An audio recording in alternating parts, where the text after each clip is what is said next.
Hozir qizimiz bitta yurib beradilar. Qani bitta yurib ashaqacha yuringchi yuring kuzim. Xo'p, endi baf qarab yuring. Baf qarab yuring. Bo'ldi. Qizimizda chanoq son buni keng bog'lamini tug'ma anomaliyasi bugun bukuvchi harakati cheklanish. Qizimiz mana shuni shikoyat bilan bizga kelganki, uydagilar shikoyati bo'yicha quymuch chanoq son bug'unining harakati bukilishi cheklangan. Mana hozir bu bitta tarafi operatsiya bo'lgan, mana bemalol operatsiya bo'lgan tarafi mana chandag'i bor, operatsiya bo'lgan taraf mana qoniga boryapti. Mana bemalol bu operatsiya bo'lgan taraf. Mana ikkinchi tarafi operatsiya bo'lgan, ikkinchi tarafi operatsiyaga. Mana hozir quymuch bormaydi.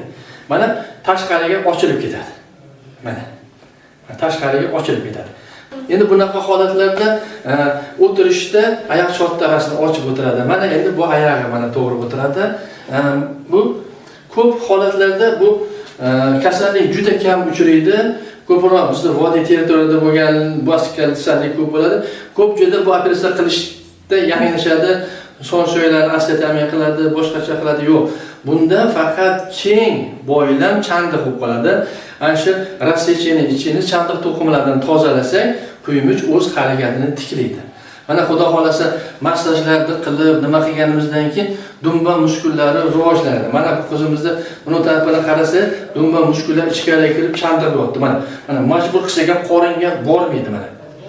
Mana bu tarafi bemalol mana qorniga boryapti. Bu operatsiya bo'lgan tarafi, bu operatsiya bo'lmagan tarafi. Qizimizning qolgan taraflarini albatta davolab beramiz. Xursandmisiz operatsiya bo'lganingizga? Oyog'ingiz yaxshimi? Bo'ldi.